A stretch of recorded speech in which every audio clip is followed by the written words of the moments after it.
Hello साथीहरू, के छ? आज चाहिँ अब धेरै दिनपछि फेरि लाइभ आइदिरहेको। नेपालको भिडियोहरू हेर्दाखेरि चाहिँ लास्टै झ्याउ लाग्दो छ कि सयौँ हजारौँको ज्यान गहा अनि सयौँ हजारको घर विस्थापित भएको छ। तर हाम्रा छिमेकीहरूलाई चाहिँ के भएको होला? छिमेकीहरूले चाहिँ सिलिन्डर ठिक छ, मरेको लासबाट त कमसेकम होइन हुन्छ नि अलिकति मानवता भन्ने कुराहरू। जानवरले त आफ्नो मालिकको रखेल गरिरहेछ, खोजिरहेछ भनेदेखि हामी त मानव हो नि त। मानवले चाहिँ आफ्नो कर्तव्य त निभाउनु पर्यो, तर छैन के भइरह बिचारा सुनको लोभ, सिलिन्डरको लोभ गरिरहेछ कि। पहिला विपत्ति परेका व्यक्तिलाई चाहिँ त्योबाट निकाल होइन, स्थानीय प्रशासनसम्म पुर्याइदेऊ, खबर गर, त्यहाँहरूलाई चाहिँ अलिकति सपोर्ट गर। छैन के। ठिक छ, माछा भन्ने कुरा अलग बेग्लै कुरा भयो, त्यो ठिक छ। तर मरेको लासबाट चाहिँ त्यो सुन निकाल्ने, लास प्यारो कि मान्छे प्यारो कि तँलाई सुन प्यारो? यार भाइ दाइ जो पनि छ होइन, यार मनमा हुन्छ नि अलिकति मानवता हुनुपर्छ के। अहिले त्यो लासको ठाउँमा आफू भइदिएको भए कस्तो हुन्थ्यो त्यो एकचोटि फिल गर त। आफ्नो दिदी बहिनी दाजुभाइ हुन्थ्यो भने कस्तो हुन्थ्यो? त्यो सुन निकालेर होइन, त्यो सुनले चाहिँ कति दिन पुग्छ के। सबैभन्दा पहिले मानवता हुनु पर्यो के। ठिक छ, सोच आफ्नो फरक हुनसक्छ, तर एकदमै नीच मान्छे हुन्छ कि त्यस्तो नि। त्यत्रो भिडमा लाज शरम भन्ने कुरा पनि छैन है, तानिरहेछ। ठिक छ, लास बाहिर निकाल अनि त्यसपछि चाहिँ होइन लिने भए ल्याउ न। तर के हो, लास पनि तानेको छैन, सुन निकालिदियो चलिदियो होइन। त्यस्तो लास्टै वाइल्ड चाहिँ गर्न हुँदैन कि। मानवता भनेको कुरा नि अलिकति जग्गा हो कि यार। यही भएर हो नेपालीलाई नै बेइज्जती सहनु पर्ने, बेइज्जती हुने होइन, धेरै कुराहरू सहनु पर्ने। अलिकति चाहिँ सोच्नुपर्छ के। यस्तो वाइल्ड गरेर चाहिँ यस्तो लास्टै के होइन। हेऱ्यो, म भिडियोहरू हेऱ्यो, भाइरल छ होइन। अब तर चाहिँ यस्तो चाहिँ नगरेको भयो भने कि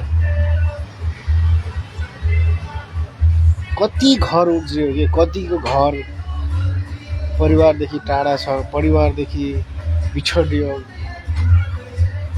रोडमा आयो मान्छेहरू। देशलाई कति वज्रपात परेको छ होइन।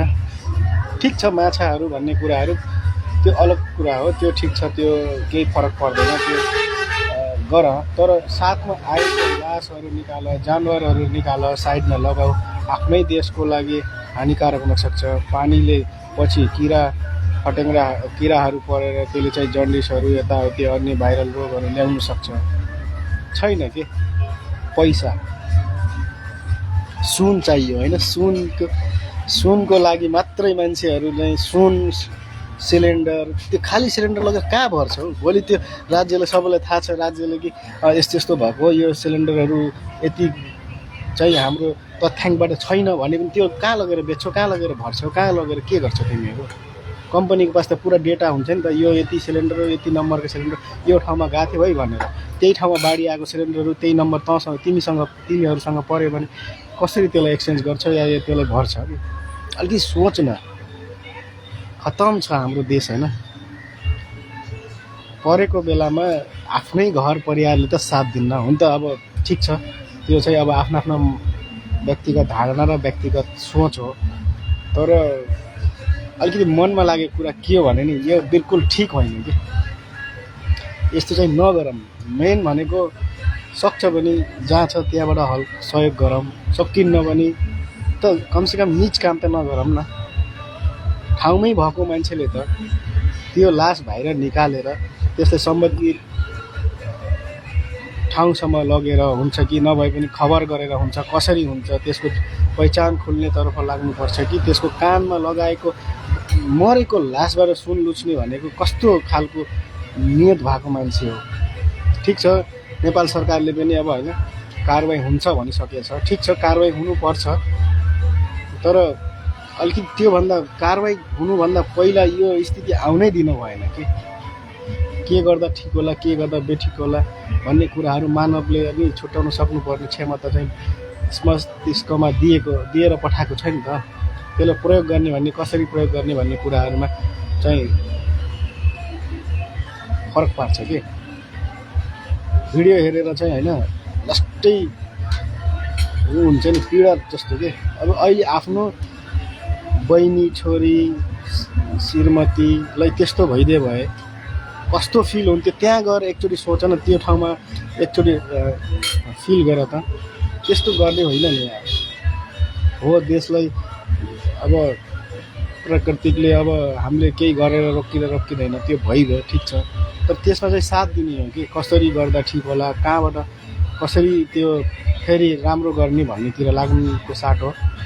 सिलिन्डर लुटेको होइन ठिक छ, यो त अब भिडियो क्यामेरामा आएको चिजहरू चाहिँ हामीले देखेको भनिरहेछ, तर बिहाइन्ड द क्यामेरा पछाडि चाहिँ के भएको छ भन्ने कुराहरू त हामीलाई थाहा छैन नि त होइन। यतिसम्म चाहिँ निच नबनौँ, सकिन्छ साथ सपोर्ट गरौँ, सकिन्न भने नेपाल सरकारले एउटा फन्ड कलेक्सनको एउटा अकाउन्ट बनाएको छ, त्यसमा सकिन्छ भने पैसा हालौँ, सकिन्न भने सेयर गरौँ होइन। यतिसम्मको निच चाहिँ नबनौँ है, किनभने देशलाई पर्नु भनेको आफ्नो घरलाई पर्नु हो, र आफ्नो घरलाई पर्नु भनेको चाहिँ आफ्नो फ्यामिलीलाई, आफ्नो छोराछोरी बालबच्चा आमा बुवालाई पर्नु हो कि। यस्तो निच काम चाहिँ नगरौँ साथीहरू। मनमा लागेको कुराहरू अलिकति भन्दै केही गलत बोलेको भए चाहिँ क्षमा प्राप्ति छु म पनि।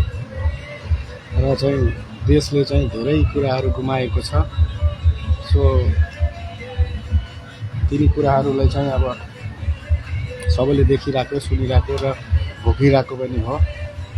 एक दिन ठिक हुन्छ, सबै कुराहरू ठिक हुन्छ। सो त्योप्रति चाहिँ हामी भगवान्ले चाहिँ हामीमाथि धैर्य धारण गर्ने शक्ति प्रदान गरून् र मृतकहरू जति पनि हुनुहुन्छ घरमा सबैले चाहिँ भगवान्ले रक्षा गरून् भन्दै ठिक छ साथीहरू। मलाई मनमा लागेको कुरा भनेको यथार्थ नलिनु होला र अलिकति मानवता बनाऊँ र देश पछि पर्यो यो पर्यो त्यो पर्यो भनेर चाहिँ भन्नेमा चाहिँ पहिला आफू सुध्रिउँ, आफू सुध्रिएपछि घर सुधारौँ, घर सुध्रिएपछि टोल छिमेक अनि जिल्ला गाउँ बस्ती गर्दै गर्दै बल्ल देश बन्ने हो। पहिला आफू सुध्रिएपछि बल्ल हुन्छ, तर हाम्रोमा चाहिँ त्यस्तो छैन। नेपालीहरूले चाहिँ ठिक छ जसले पर्यो पर्यो, जसले परेन भन्ने खालको अधिकांश मान्छेहरू छन्। त्यही भएर चाहिँ यो चिजहरूबाट चाहिँ अलिकति सोचेर गर्दा ठिक हुन्थ्यो होला। त्यो दाजुहरूले गरेको काम चाहिँ एकदम नराम्रो नीच काम हो। उता कुकुरले चाहिँ आफ्नो मालिकहरू कहाँ गयो भनेर खोजिरह होला, तर हाम्रो मान्छेले नै जानवरको हरकत गरिरहेको छ। त्यो चाहिँ कति पनि होइन ठिक लागेको छैन। सो ठिकै छ, जे मान्छे चाहिँ आफ्ना आफ्ना सोच शक्ति क्षमताले चाहिँ गर्ने कामहरू हो। सो के कस्तो लाग्यो साथीहरू, मैले चाहिँ आफ्नो मनमा लागेको कुरा मात्रै भनेको। सो सबैजनाले चाहिँ अनन्तर नलिनु होला। थ्याङ्क यू है, नमस्ते, जय नेपाल।